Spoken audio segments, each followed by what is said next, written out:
Hello everyone. Today we're going to talk about opposite words. Assalamu alaikum. Soo dhawaada daawadayaal.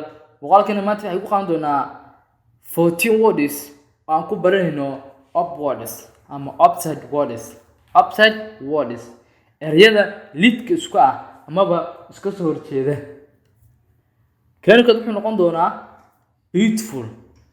Beautiful maxay tahay? Waa qurux. Maxaa ka soo horjeeda? Ugly. You're very ugly guys. Wajigaaga aad ayuu u falxun yahay. Ugly. Keen labaad wuxuu noqonayaa happiness oo ah farxad. Waxaa lid ku ah sadness oo ah murugo. Today macnaheedu murugo waa qof murugaysan. Sadness waa murugo. Happiness waa farxad. Happiness waxa ka soo horjeeda sadness waa murugo. Happinessna waa farxad. Keen wuxuu noqonayaa fast. dhaqso badan, slow, gaabiya amaba hooseeya, slow am wax gaabinaya adi. The car is fast speed. Wuxuu ku soconayaa gaarigu xawaaro sare. The car the slow speed. Wuxuu ku soconayaa xawaaro hoose. For example, clean waa nadiif. Dark wasakh. Hey bro, your t-shirt is very dark. Fanaanadadu waa wasakh. For example, fanaanadadu waa wasakh. Qofka ku weydiiyay. No, bro, it's not dirty. This original ama real color. Waa colorka saxda ee wasakh maaha.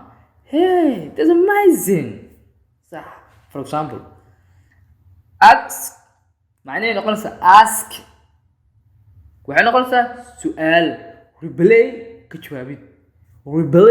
ka jawaabid ama jawaab celin. Asking su'aal.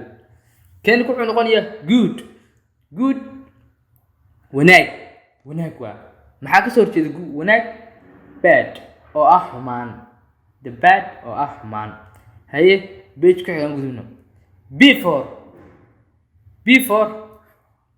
waxa ka soo horjeeda after. Before ka hor, after kadib. waa ku aragti badanaa meelaha oo video editing iyo before soo aha iyo after kadib soo noqday.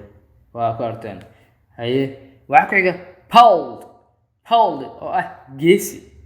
Timid oo ah fulinimo ama fulay. iyo crow waa isku mid. labada eray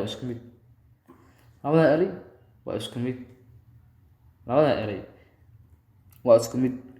Child waxa ku xiga child oo ah ilmo yar. Adult oo ah ka soo horjeeda. oo adult macnaheedu waa qof weyn. waxa ka soo horjeeda adult oo ah qof weyn. Proud balaaran. The house is very proud. waa guri balaaran. Narrow dhuuban waa. The windows narrow. daaqadu way dhuuban tahay. For example, the windows narrow waa dhuuban tahay. Haye waxa ku xiga domestic oo ah domestic macnaheedu waa deegaan. For example, waxa la micnaa local. The local people dadka deegaanku they condemned waxay cambaarayeen saas waadi aan ku salaamna casharkeena kaas waxa example fadlan hamida ku xasuusinaya hadii aad ku xusubta YouTube-ka fadlan subscribe sar like na sar wixii aragti aan qabtina comment below nagu sheeg ama comment-ka hoose nagu sheeg oo description-ka nagu sheeg. waa maasan tahay. haye aan gudubna casharka. Domestic waxay noqonaysaa waa deegaan ama qof deegaan ah. Local. Are you foreign or domestic? qof la ku diinay ma deegaan tahay mise foreign banaanka dadka yimaada macnaha. The foreign waa banaanka macnaha.